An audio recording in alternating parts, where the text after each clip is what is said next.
4 দিনের ছুটিতে গ্রামের বাড়িতে আসছি। ঢাকা থেকে যখন বের হলাম তখন মনে হলো যে আসলে গ্রামে হয়তো প্রচণ্ড শীত পড়ছে। কিন্তু এখানে এসে দেখলাম ঠিক ভিন্ন চিত্র। একদমই ঠান্ডা নাই। তো অনেকদিন ঠিক রাতে ঘোরা হয় না।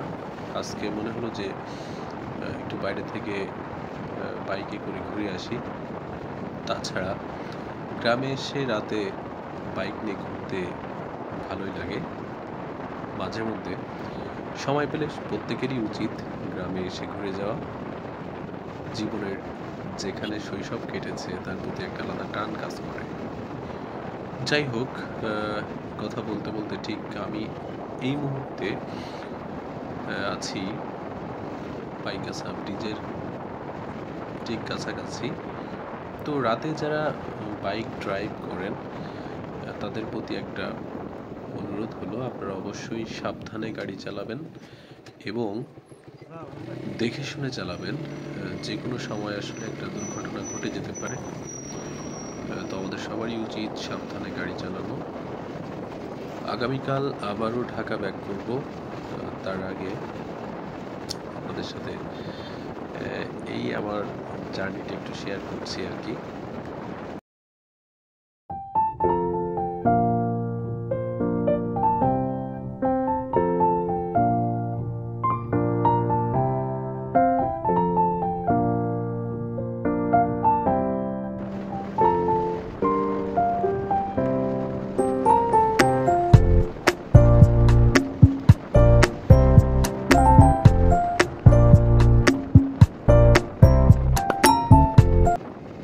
তবে একটা বিষয় হলো যে আগে গ্রামের মানুষ কিন্তু অনেক তাড়াতাড়ি ঘুমিয়ে পড়তো। 8টার মধ্যে আর কাউকে কিন্তু খুব একটা রাস্তায় দেখা যেত না। কিন্তু এখন পরিবেশ পরিস্থিতি কিছুটা চেঞ্জ হয়েছে।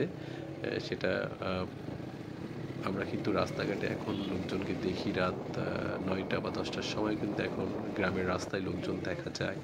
আর ঠিকই আপনাদের সাথে কথা বলতে বলতে চলে আসছি আমার গ্রামের বাড়িতে।